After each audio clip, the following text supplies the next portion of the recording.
오늘 이 시간에는 어제에 이어서 심령이 가난한 자는 복이 있나니 천국이 그들의 것임이라. 그래서 산상수훈에 나오는 심령이 가난한 자의 복 두 번째 시간으로 함께 은혜를 나누고자 합니다. 제가 어제 아침에도 여러분들에게 말씀을 드렸듯이 이 성경책을 하나님의 말씀이죠. 영원한 하나님의 나라에 가서 살게 될 백성들이 이 땅에서 우리가 그 나라를 가기 위하여 어떻게 준비를 하고 이 땅에서의 삶은 믿음으로 준비하는 그 세계이지 않습니까? 그러한 시간들이고, 그런데 하나님의 말씀을 너무나 윤리적이고 도덕적인 교과서로 전락시켜버린 거예요. 1차적으로는 신학자들의 문제가 있다고 봐요. 2차적으로는 그러한 가르침을 받고 고스란히 이것이 정말 그러한가 하여 신학교에서 배웠더라도 성경으로 돌아가서 하나님 앞에 기도하며 진리의 성령님을 의지하면서 이 말씀이 정녕 그러한가 하여 씨름을 하면서 말씀을 붙들고 성령님을 의지하여 특별히 주님이 이 땅에 오셔서 가르쳐 주신 이러한 말씀들의 뜻이 무엇인지를 목사님들이 치열하게 씨름을 하고 마치 야곱이 야복강가에서 환도뼈가 골절이 될 정도로 씨름했던 것처럼 하나님의 말씀을 붙들고 씨름해야 하는데, 너무나 쉽게 그냥 신학교에서 배운 대로, 그리고 다른 사람들이 하는 설교에 동의가 되고 공감이 되면 여기서도 저기서도 그런 설교들을 편집해가지고, 뭐 어떤 목사님은 큰 교회 목사님이셨는데 표절 계속 다 표절을 했더라잖아요. 그래서 그 교회에서 더 이상 목회할 수 없어 뭐 나가게 되었다, 이런 이야기 몇 번 들었어요. 한 사람만 그랬다는 얘기가 아니죠. 그래서 1차적으로는 신학자들의 책임, 2차적으로는 목회자들의 책임이다. 교과서, 윤리나 도덕 교과서로 전락시켜버린 이러한 책임이 있다. 두려운 일이에요. 저 자신도 매우 두려운 일이고, 말씀을 맡아서 하나님의 말씀을 제대로 바르게 잘 자신이 먼저 깨닫고 삶으로 살아내고 성도들을 인도하는 것이란 가장 힘든 일이지요. 세상의 어떤 일보다도 힘든 일이라고 생각합니다. 그래서 주님을 의지할 수밖에 없습니다. 자, 심령이 가난한 자의 복에 대하여 많은 해설들이 있는데, 저는 좀 더 여러분들의 이해를 돕기 위해서 제가 깨닫게 된, 성경을 통하여 깨닫게 된 말씀을 함께 나누고자 합니다. 어제는 구약에 나오는 다윗을 통하여 정말 가난하다라는 것이 무엇일까? 절대 빈곤의 삶이거든요. 물질적으로 절대 빈곤의 삶이 뭐예요? 누군가 도와주지 않으면 밥 한 톨, 쌀 한 톨 먹을 수 없는 그 빈곤의 상태를 말하는 거예요. 빈곤이란, 가난이란 두 가지의 개념이 있습니다. 상대적 개념과 절대적 개념이 있어요. 이 상대적 개념이란 다른 사람과 비교하여서, 즉 내가 지금 월세를 살고 있습니다. 월세를 살고 있는데 다른 사람이 월세를 산다 하더라도 평수라든가 또 보증금이라든가 월 임대료라든가 이런 것들에 다 가격 차가 있잖아요. 월세를 살아도 타워 팰리스에 사는, 월세 사는 사람들하고 수준이 달라요. 그 사람들은 무슨 한 달에 뭐 천 얼마씩, 그 월세만 해도 천 얼마씩 나가는 그러한 집들이 있다 그래요. 네, 이게 상대적 빈곤이에요. 월세는 월세지만 강북에서, 강남에서 사는 그런 사람들과 세입자들과 다른 거죠. 또 월세 사는 사람과 전세 사는 사람, 월세 사는 사람과 집을 지닌 사람, 이런 여러 가지의 그런 어떤 상대적 비교를 하였을 때 좀 더 높고 낮고 경제적 수준이나 이러한 것들을 상대적 빈곤이라고 합니다. 그런데 절대적 빈곤이란 무엇인가 하면, 내 한 몸 뉘울 수 있는 집조차, 아니 방 한 칸조차 없는 상태가 절대적 빈곤이에요. 오늘 하루를 살아감에 있어서 누가 도와주지 않으면 연명할 수 없는 그런 상태가 절대적 빈곤이에요. 성경에서 말씀하고 있는 가난, 성경에서 말씀하고 있는 이 빈곤의 삶이라고 하는 것은 절대적 빈곤을 말하는 거예요. 심령이 가난한 자는 복이 있나니 그 사람에게 천국을 주신다. 그 심령이 가난했다면 복 있는 자다. 너희는 천국을 소유했다. 이 뜻이거든요. 자, 그래서 오늘 어제에 이어 어제는 구약에서 다윗의 처한 정황 속에 얼마나 처절하고 얼마나 공개적으로 비참한 상태에 맨발로 얼굴을 가리우며 울면서 아들이 정적이 되어 자기를 죽이려고 하는 상태의 도망자 신세가 되어서 비참한 상태를 우리가 살펴보았었죠. 그러한 중에도 하나님을 의지하고 나의 도울 힘이 되시고 방패가 되시는 분은 오직 하나님이다라고 하는 그 신앙 고백, 신앙의 정절은 부인하지 않았어요. 하나님께서 다윗을 붙들어 주셔서 원수들을 다 갚아주시고 멸하여 주시고 그리고 하나님 앞에 찬송시를 올려드린 것, 시편 18편에 있는 말씀, 사무엘하 18장에서 원수들을 물리치고 난 다음에 그가 승전가를 부른 그 말씀을 어제 여러분에게 소개해드렸던 것입니다. 이 시간에는 신약에서 나오는 가나안 여인의 믿음, 우리 예수님께서 칭찬하셨던 가나안 여인의 믿음, 그의 상태를 보면서 가난이라고 하는 게 어떤 의미인지 좀 더 심령이 가난한 상태에 대한 이러한 말씀을 우리가 이해하기 쉽도록 말씀을 좀 함께 나누고자 합니다. 마태복음 15장 21절에서 28절까지에 나오는 내용의 말씀입니다. 예수께서 거기서 나가사 두로와 시돈 지방으로 들어가시니 가나안 여자 하나가 그 지경에서 나와서 소리질러 이르되 주 다윗의 자손이여 나를 불쌍히 여기소서 내 딸이 흉악하게 귀신 들렸나이다 하되. 자, 우리가 이 말씀을 이해하기 위해서는 이게 지금 이방 여인입니다. 유대인들이 하루에 그 드리는 기도 3가지의 감사 기도가 있다고 합니다. 짐승으로 태어나지 않은 것 감사합니다.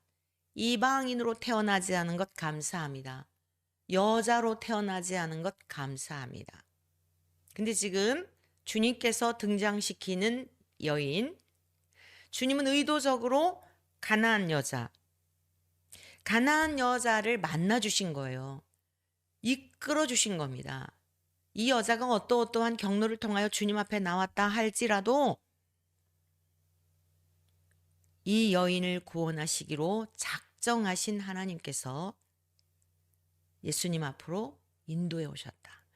구원은 철저하게 하나님께 속한 것이다. 이걸 잊으시면 안 돼요. 저와 여러분들이 하나님의 특별한 은혜를 입어서 구원받았다. 이걸 항상 기억하며 살아야 돼요. 다른 건 다 잊어도 괜찮아요. 그런데 이 은혜를 잊으면 안 돼요.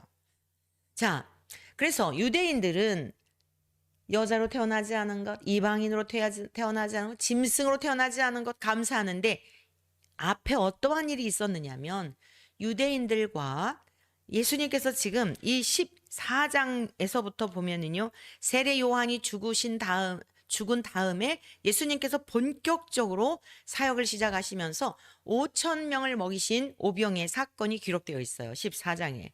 그리고 물 위를 걸으신 놀라운 기적의 사건이 기록되어 있고요. 15장으로 넘어가면서는 장로들의 전통에 대한 내용이 나와요. 그래가지고 제자들과 함께 주님께서 그 식사를 당신의 제자들이 어찌하여 장로들의 전통을 범하나이까? 떡 먹을 때 왜 손을 씻지 않습니까? 라고 하면서 예수님을 지금 공격하는 거예요. 이게 지금 15장에 시작되는 말씀이거든요. 이 바리새인들은요, 얼마나 자기네 열심히 특심한 것인지를 나타내기 위해서 율법 외에도 음식을 먹을 때에 손을 씻고 먹는 장로의 유전을 전통을 만들었다 그랬잖아요. 그러니까 우리가 청결하기 위해서 음식을 먹을 때 손 씻는 건 뭐 우리나라도 기본이죠. 뭐 세계 어느 나라든 아주 미개한 나라들이 아니라고 한다면 기본이잖아요. 근데 유대인들이 손 씻는 전통은 그 정도가 아니에요. 음식 하나를 먹을 때마다 씻고 또 씻고 먹고 또 씻고 얼마나 깔끔을 떠는지 몰라요. 근데 예수님은 의도적으로 바리새인 집에 초청을 받으셔서 식사를 가셨을 때에도 손 씻지 않고 드시려고 그랬고 제자들 역시도 그러하고 하니까 이 바리새인들이나 서기관들에게 있어서는 너무너무도 이상한 모습이었던 겁니다. 이렇게 공격을 하는 거예요, 예수님을. 그러면서 예수님은 말씀하시되 자, 8절에 있는 7절에 있는 말씀 15장 7절 말씀 잠깐 소개해 드릴게요. 외식하는 자들아, 이사야가 너희에 관하여 잘 예언하였도다. 이사야 선지자를 통해 예언했죠. 그 내용이 뭐냐면 이 백성이 입술로는 나를 공경하되 말로는 그냥 하나님을 잘 믿고 잘 섬기고 하는 것처럼 그렇단 말이에요. 그런데 마음은 내게서 멀도다. 사람의 계명으로 교훈을 삼아 가르치니. 네. 사람의 계명으로 교훈을 삼아 가르치니 나를 헛되이 경배하는도다. 장로의 유전을 만들어 가지고 그것이 사람의 교훈인 거죠. 그것이 사람을 깨끗게 하는 게 아니잖아요. 근데 하나님 앞에 엄청 잘 믿는다라고 자부심을 갖고 있는 거예요. 이러한 것에 대하여 외식하는 자들이라고 책망하신 겁니다. 제가 어렸을 때 그 아주 인상적이었던 일이 있었어요. 이제 시골에 유년 시절에 중학교 때까지는 제가 시골에 살았다고 그랬잖아요. 교회 어머니 따라서 이제 예배를 드리러 가면은 권사님들, 장로님들 이렇게 예배 시간에 돌아가면서 과거에는 대표 기도라고 그랬어요. 근데 우리 감리교회에서는 오늘의 기도라고 합니다. 왜냐하면 그 성도들이 대표성일 수 없다 이래가지고 이제 그러는데 어느 권사님이 그 기도하실 때마다 엄청 울어요. 너무너무 막 그게 제가 굉장히 인상적이었어요. 그 대표 기도를 하시는 중에 엄청 막 눈물을 철철 흘리면서 기도를 하시는데 어르신들이 이제 이렇게 모여서 얘기하잖아요. 제가 이제 어머니를 따라다니다가 보니까 권사님들이 모여서 얘기하는 소리를 들었어요. 그 시어머니를 모시고 사는데 시어머니가 계신 방에 불을 넣어드리지 않아가지고 그렇게 냉골에서 그 어머니가 고생을 하신다 이런 얘기를 하더라고요. 제가 어렸을 때 그렇게 울면서 기도를 하는데 할머니한테 그러니까 그 권사님의 어머니죠. 저한테는 할머니고 그 할머니한테 그렇게 불도 안 떼드리고 그런 것이 그게 뭐지? 그게 사랑인가? 어렸을 때 그런 생각을 했던 기억이 나요. 우리 주님께서 유대인들이 이 바리새인들이나 서기관들이요. 서기관들은 율법사라고도 하죠. 필사를 하고 그 얼마나 성경을 잘 알겠습니까? 근데 외식하는 자들이라는 거예요. 마음이 하나님에게서 멀다는 거예요. 전혀 하나님을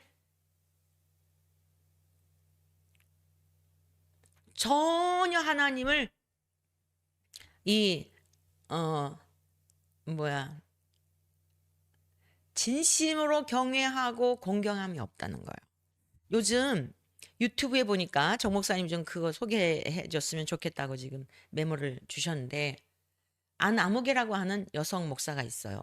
아마 해외에서 목회를 하는 것 같은데 정 목사님이 저하고 이미지가 비슷하다고 그러면서 그 영상을 봤는데 좀 이거 문제가 있지 않느냐. 쇼츠 영상들을 몇 편을 봤어요, 저는.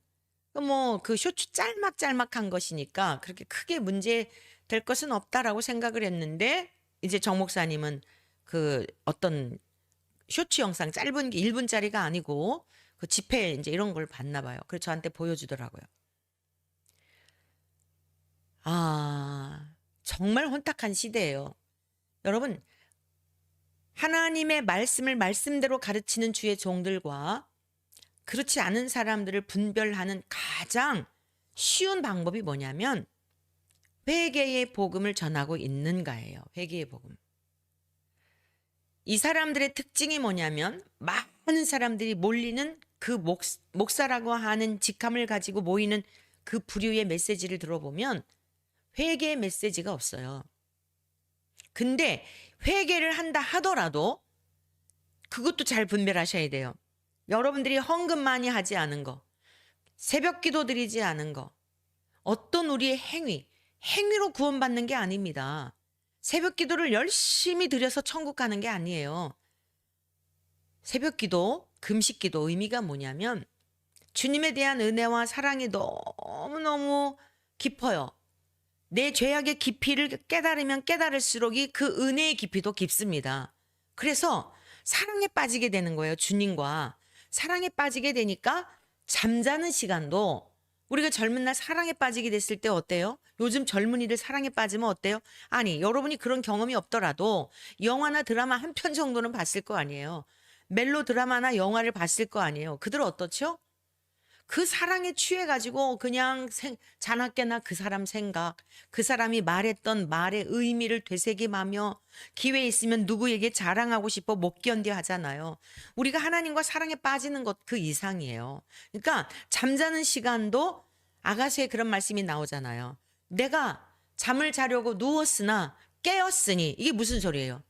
누워있는 중에도요, 영은 깨어서 주님과 계속 교통이 가능한 거예요. 그러니까, 아침에 이게 사랑에 빠져 있으니 주님과 기도하고 싶어서 새벽에 일어나는 거예요. 새벽 기도가 사실 그 의미입니다. 헌금, 사랑하면 선물하게 돼 있잖아요.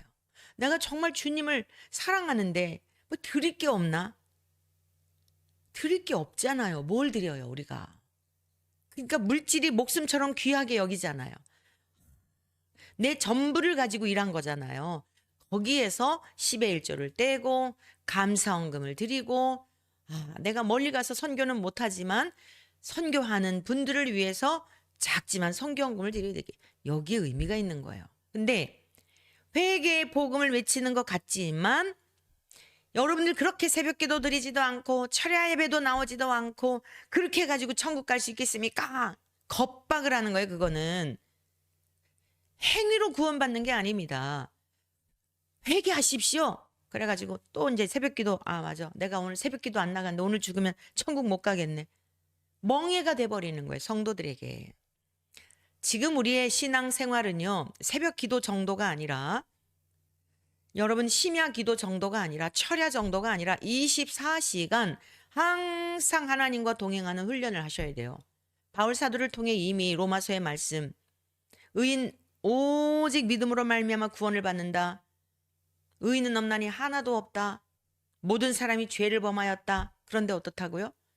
하나님께서 우리 주 예수 그리스도를 통하여 우리의 죄의 값을 다 예수님께 다 전가시키셔서 죄가 없으시지만 죄 있는 모습으로 이 땅에 보내셔서 우리의 죄의 값을 지불하시고 속량하셨단 말이에요.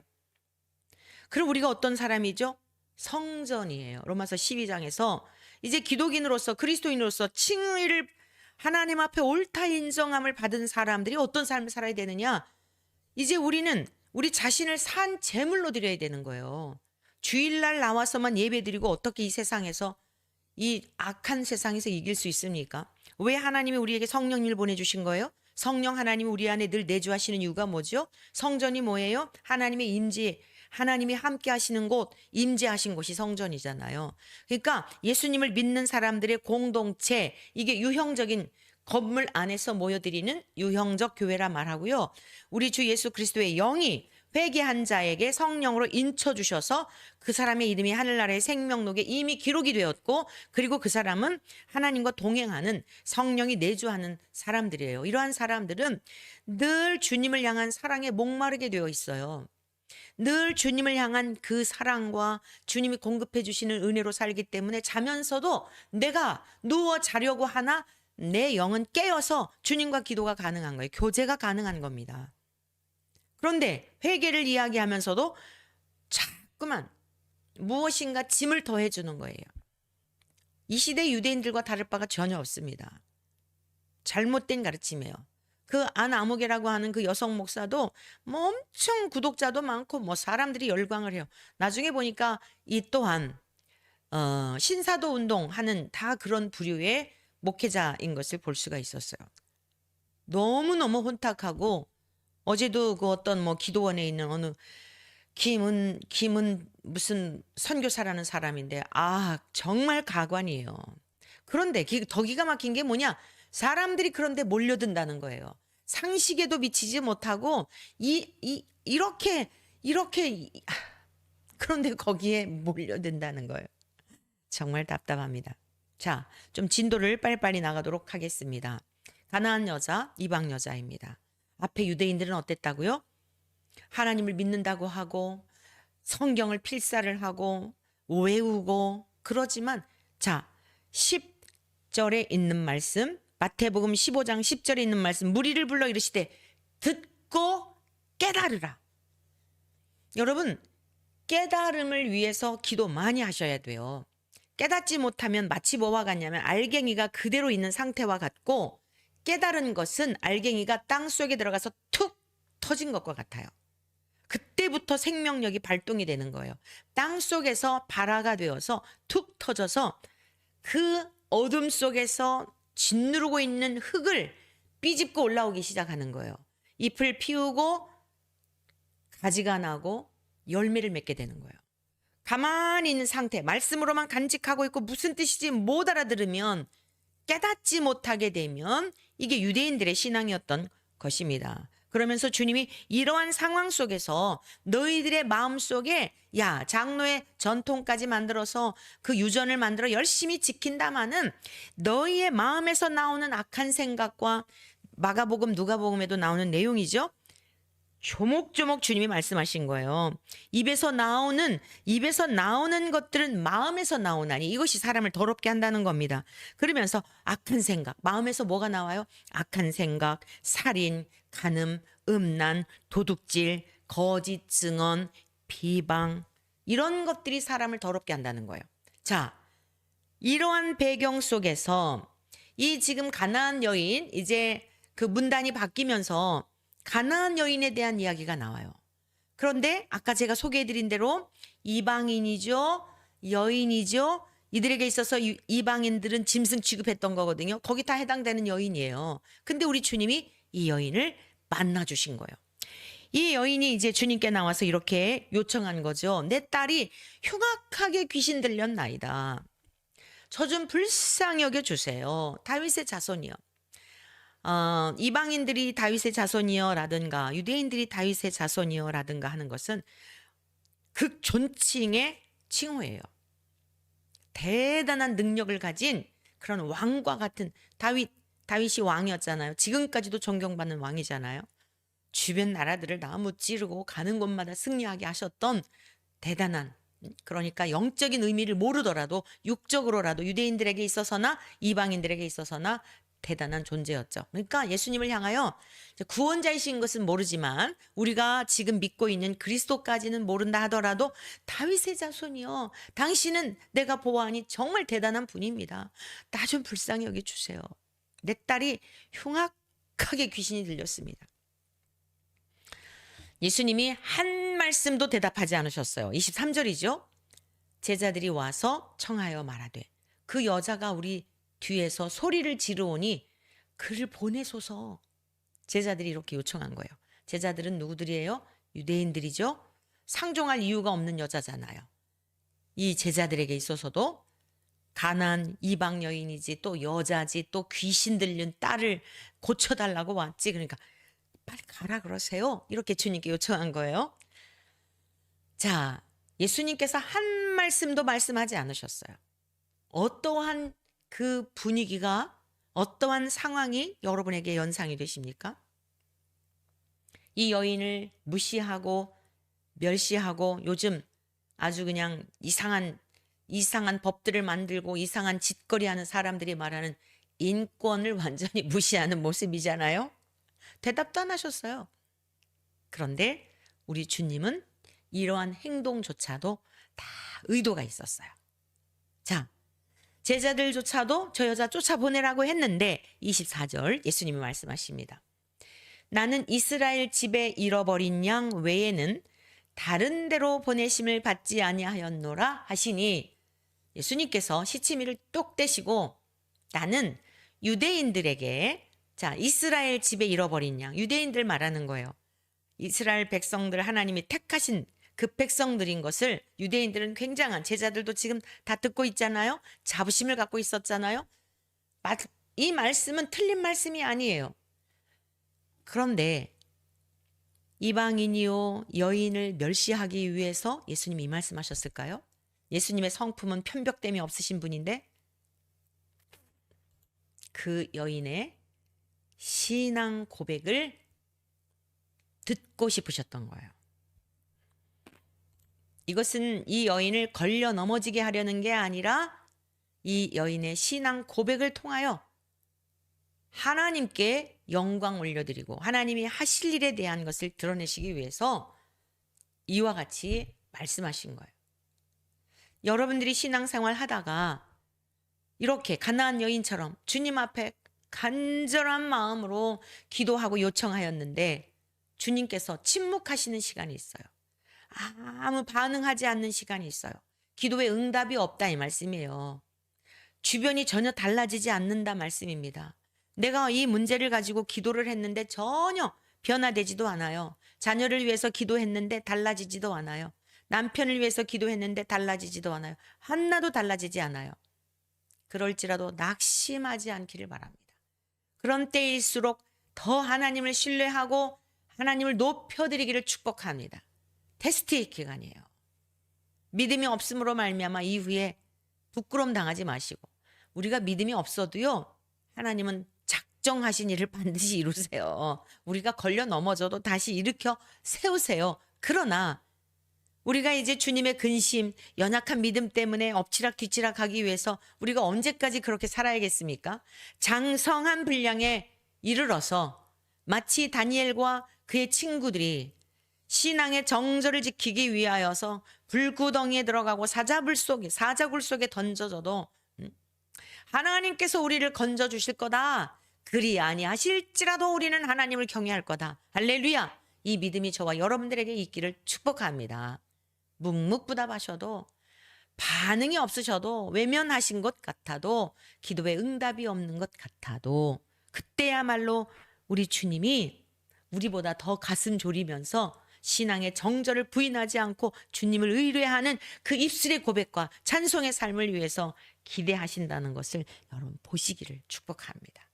자, 그래서 이제 예수님께서 이렇게 시치미를 뚝 떼시고 나는 너에게 이런 일을 하기 위해서 온 게 아니야. 나는 이스라엘에 너도 알다시피 하나님이 택하신 이스라엘의 그 잃어버린 양들 그들의 필요를 채워주고 그들을 위해서 내가 왔지 너를 위해서 온 거 아니야. 아 얼마나 이 소외감 느끼겠어요 이 여인이. 주님이 그렇게 말씀하신 거예요. 그런데 우리가 이 조직신화 하나님의 성품, 성부론, 성자론, 성령론, 우리 인간의 인간론, 죄론 이런 것들 이제 뭐 뒤에다 론 붙여놓은 건 학문적으로 정립이 된 이제 그냥 우리가 하나님에 대하여, 예수님에 대하여, 성령님에 대하여 이것을 학문적으로 이렇게 정립해 놓은 것을 론 뒤에다 이렇게 붙여놓잖아요. 어렵게 해서 그런 거지. 자, 우리가 그러한 하나님의 성품이 어떠한지, 예수님은 성품이 어떠하신지, 본질은 어떠하신지, 성령님은 어떤 본질이신지를 배우고 또 배워야 하는 이유가 바로 그거예요. 그러한 것들을 배우지 않으니까 이렇게 신사도 운동이나 무슨 뭐 불 받아라, 기름으로 발라서 뭘 어쩌고 저쩌고 하는데 다 넘어가고 목사들도 자기도 속고 남도 속이는 것입니다. 예수님이 어떤 분이에요? 편벽되지 않으세요. 거짓이 없으세요. 사랑이십니다. 또한 공의로우신 분이에요. 유대인들만 사랑하신다면 그리고 저와 여러분들도 지금 구원받지 못했어요. 공의로우신 분이기 때문에 햇빛 악인과 선인의 밭에 논에 다 은혜를 베푸시는 거예요. 유대인들을 중심하여서 성경이 기록되었기 때문에 유대인들의 하나님인 것 같지만 제가 언젠가 말씀드렸잖아요. 못자리 판과 같다. 이게 논이라고 생각해 보세요. 논바닥, 큰 논바닥. 그러면 이 논에다가 전체에 벽실을 뿌리지 않잖아요. 작은 귀퉁이 한 귀퉁이를 아주 반질반질하게 해가지고 여기 태극기가 있네요. 여기 태극기. 여기를 못자리판이라 생각하셔갖고 거기다가 한 곳에다가 벽실을 왕창 심어요. 뿌려요. 뿌리고 거기에 물도 대주고 농부가 막 1년 농사가 거기 달려있는 거예요. 못자리판에. 왜죠? 그 일정 기간 자라고 나면 더 이상 안 자라요. 그러면 일정 기간 자라고 난 다음에 40이라던가요. 이걸 뽑아가지고 전체에다 다 심는 거예요. 유대인들은 못자리판과 같은 거예요. 근데 유대인들은 그걸 알지 못하고 그저 선민 사상에 빠져가지고 지금까지도 그렇게 답답한 삶을 살고 있죠. 신앙생활을 그리 하고 있는 거예요. 예수님이 십자가를 예수님이 이렇게 시치미를 뚝 떼시고 말씀하셨을 때에 25절 여자가 와서 예수께 절하며 이르되 주여 저를 도우소서. 지금 심령이 가난하다는 게 뭔가 이거에 대한 거를 여러분에게 이해를 좀 더 정확하게 돕도록 이 성경에 나오는 예로 설명하는 겁니다. 자, 보세요. 이제부터 여자가 와서 예수께 절하며 이르되 주여 저를 도우소서. 대답하여 이르시되 자녀의 떡을 취하여 개들에게 던짐이 마땅하지 아니하니라. 요즘 인권 뭐 어쩌고 하는 사람들 보면 기함할 내용이죠. 이 여인을 향하여 무슨 취급하는 거예요? 개 취급하는 거예요. 자녀, 유대인들을 말하는 거죠. 그걸 비유로 말씀하시는 거예요. 밥상에서 자녀가 먹던 떡을 그것을 집어갖고 자녀가 먹어야 할 건데 취해가지고 개들에게 던진다. 이게 합당하냐? 마땅하지 않다는 거예요. 여자가 이르되 주여 올소이다마는 그 맞습니다. 자식을 먹이기 위한 떡을 아직 자식이 먹어야 되는데 그 떡을 개들에게 주는 거 맞습니다. 그리할 수 없는 거죠. 그런데 여인의 답변을 보세요. 개들도 제 주인의 상에서 떨어지는 부스러기를 먹나이다. 이 여인이 뭐라고 지금 고백하는 거예요? 맞습니다. 저는 개와 같은 인생입니다.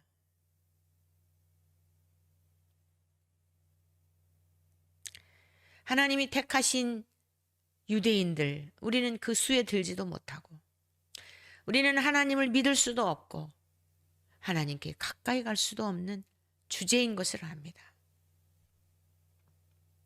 가난이 뭐라고요?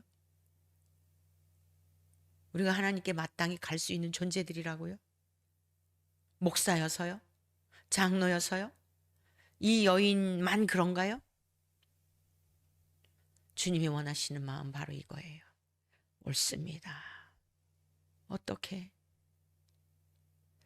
당신과 상종할 수 있겠습니까? 자, 이 여인의 처한 환경이 어떤 환경이었어요? 딸이 귀신에 들린 거예요. 흉악한 귀신에 들려서 통제가 안 되는 거예요. 기본적인 생활조차 안 되는 거예요. 대화도 안 되는 거예요. 말은 들어먹지도 않는 거예요. 제 멋대로 해요. 귀신 들린 자들의 특징이 불에도 그냥 막 불도 무서워하지 않고 물도 무서워하지 않고 다른 악한 인격이 이 딸의 인격 속에 들어와서 생각이나 지각이나 이성을 다 사로잡고 있는 거예요. 그러니까 이 딸은 자기 힘으로 이 다른 어떤 인격체, 근데 이게 무슨 막 힘으로 온 게 아니에요. 생각으로 지각이나 이성이나 이러한 것들, 생각할 수 있는 이 사고 체계, 이 모든 거를 사로잡은 거예요. 그러니까 이거를 잘 분별을 하세요. 귀신이란 마귀는 생각을 통해 역사하는 거예요. 생각을. 행과 불행이 어디 있느냐? 여러분 살면서 경험하지 않아요? 살면서 수없이 경험하지 않았어요? 똑같은 환경인데 무엇을 생각하면 굉장히 기분이 좋았다가 갑작스럽게 오늘이 뭐야? 오늘이 말일이네. 카드값 내야 되네. 그래서 보니까 통장에 잔고가 없네. 갑자기 우울해지잖아요. 자, 그럼 어떻게 해결하지? 그럼 또 해결이 되고 나면 어때요? 갑자기 또 기분이 밝아지잖아요. 그럼 여러분들이 뭐야? 내가 조증 환자인가? 전부 생각에 달려 있는 거예요. 생각에. 무슨 그 생각이에요. 그러한 것조차도 자기의 상상의 세계를 통해서 환청, 환영, 그 환상 막 이러한 것들로 다양한 방법들로 오는데 생각을 지배하는 거예요. 그래서 어제 우리가 함께 이제 양육 시간에 말씀 나눴던 내용인데 너무 저도 다시 보면서도 너무 은혜가 되었어요. 오늘 여러분들에게도 이 말씀을 다시 좀 권해드리겠습니다. 성령님이 우리 안에 오시게 되면은요, 히브리서 10장 16절의 말씀인데, 주께서 이르시되 그날 후로는, 자, 우리 주님이 이 땅에 오시고 그 다음에 우리를 성량해 주시고 하늘로 가신 다음에 성령 하나님의 사역을 통하여 성령 하나님이 어떤 사역을 하시느냐, 내 법을, 하나님의 말씀을 그들의 마음에 두고, 우리가 날마다 말씀을 가까이 해야 되는 이유가 뭐예요? 이게 양식이에요. 그들의 생각에 기록하리라. 생각에 기록하리라. 그래서 제가 사랑하고 존경하는 우리 이양진 사모님은 아주 성경 암송을 굉장히 강조하시는데, 맞습니다. 말씀 창고가 되어야 돼요. 말씀 우리 안에 저장을 자꾸 해놓게 되면 기근 때에, 저장을 해놓으면 기근 때에 다 꺼내 먹을 수 있잖아요. 특별히 이 말씀은 누가 도적질해 갈 수가 없잖아요. 그러니까 우리의 생각의 지배, 생각의 통제, 누구의 지배를 받고 통제를 받느냐에 따라서 인생이 달라지는 거예요. 지금 귀신 들린 이 딸은 이 마귀가 주는 생각, 마귀와 귀신은 조금 차이가 있습니다. 마귀는 단수이고요. 귀신들은 복수예요. 마귀는 천사장이었고 하나님을 대적했던 천사장이 쫓겨났고, 귀신들은 그 천사장 밑에서 수종들던 수십만의 천사들을 말하는 거예요. 그래서 귀신들, 그다음에 마귀, 이거는 약간의 차이가 있으니까. 그리고 우리가 찬송가에 보면 마귀들과 싸울지라고 가사가 잘못된 거예요. 마귀들과가 아니고 마귀는 단수, 귀신들은 복수다. 그래서 귀신들이 자꾸 사람의 생각을 통하여, 그래서 2,000마리나 되는 돼지떼에게로 들어가가지고 많은 생각을 통해서 혼미케 하고 인간답지 못하게 살아가도록 이렇게 하는 거예요.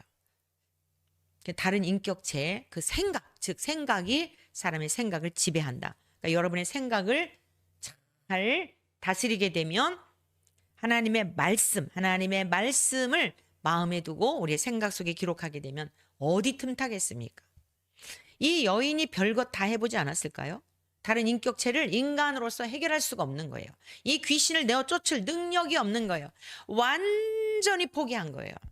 이게 절대 빈곤의 상태예요. 절대 빈곤의 상태. 세상 어디를 돌아보아도 도울 자가 없는 거예요. 이 문제로부터 해결할 자가 없는 거예요.